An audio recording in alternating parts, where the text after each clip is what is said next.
त्रेता युग के हनुमान को तो सब जानते हैं, जिन्होंने अशोक वाटिका की खोज की थी, लेकिन आज हम आपको कलयुग के हनुमान से मिलवाने वाले हैं। हम बात कर रहे हैं पंजाब के डॉक्टर अशोक कैंथ की, जो पिछले 2 दशकों से श्रीलंका में रहकर रिसर्च कर रहे हैं। उनका कहना है कि हाल ही में आई फिल्म राम सेतु उनके ही जीवन पर आधारित है और अक्षय कुमार का किरदार उनसे जुड़ा हुआ है, लेकिन इसके बावजूद फिल्म रिलीज करने से पहले न तो उनसे कोई सलाह ली गई और न ही उनसे इजाजत मांगी गई, क्योंकि इस रिसर्च के कॉपीराइट्स सिर्फ उनके पास हैं। इस अहम और दिलचस्प खबर को विस्तार से जानने के पहले आपसे एक अपील है कि आप अगर महुआ न्यूज को पसंद करते हैं तो इस चैनल को सब्सक्राइब जरूर कीजिए और साथ ही इस खबर को लाइक करते हुए अपने सभी जानने वालों के साथ शेयर भी जरूर कीजिए। इन दिनों डॉक्टर अशोक कैंथ श्रीलंका में रामायण रिसर्च कमेटी डिपार्टमेंट के प्रमुख के तौर पर काम कर रहे हैं। कुछ दिनों पहले डॉक्टर अशोक कैंथ ने प्रेस वार्ता की और हिंदी फिल्म राम सेतु पर प्रतिबंध लगाने की मांग करते हुए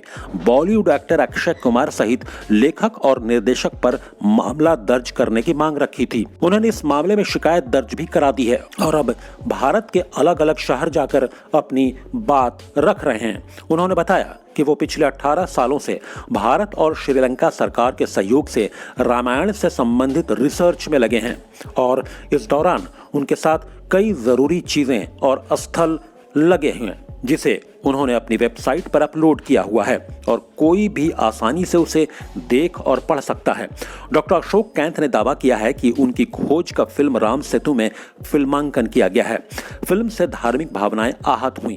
अशोक बताते हैं कि वो पूर्ण रूप से शाकाहारी हैं और वो भगवान पर अटूट विश्वास और आस्था रखने वाले इंसान हैं, लेकिन फिल्म में जिस किरदार को दिखाया गया है वो ऑमलेट खा रहा है और वो नास्तिक है। उन्होंने इस पर खेद जताया है कि रामायण पर आधारित फिल्म में कैसे अंडे और मांसाहारी चीजों को दिखाया जा सकता है।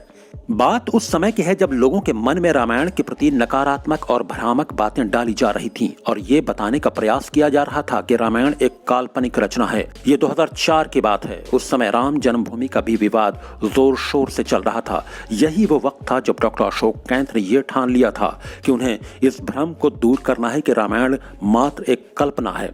सुंदरकांड और युद्ध कांड, यही 2 कांड हैं जिससे सच्चाई सामने आ सकती थी। इसलिए वो श्रीलंका निकल गए और वहां कई तथ्य उन्हें मिले। साल 2004 में डॉक्टर अशोक कैंथ ने सोचा कि उन्हें रामायण पर शोध करना है। रिसर्चर होने के नाते कुछ न कुछ हमेशा ही दिमाग में चलता रहता था, तो 2004 में ही वो श्रीलंका निकल गए और व्यक्तिगत तौर पर शोध करने में लग गए। इस दौरान उन्हें कई चीजें मिली जिसके बारे में उन्होंने श्रीलंका की सरकार को बताया और फिर वहीं सरकार ने ही एक टीम गठित की जिसमें भारत के अलावा और भी कई देशों के शोधकर्ता शामिल हुए। सरकार द्वारा गठित इस टीम को रामायण और श्रीलंका से जुड़े सभी चीजों पर शोध करने को कहा गया। इस दौरान डॉक्टर अशोक कैंथ ने एक जगह जाकर स्टडी की और इसी दौरान उन्हें अशोक वाटिका मिली और संजीवनी बूटी कहे जाने वाला प्लांट मिला, जिसके बाद उन्होंने 2008 में पूरे देश की मीडिया को बुलाया और सारी रिसर्च पेश की। प्रकाश पीयूष के साथ खालिद रजा खान, महुआ न्यूज, दिल्ली।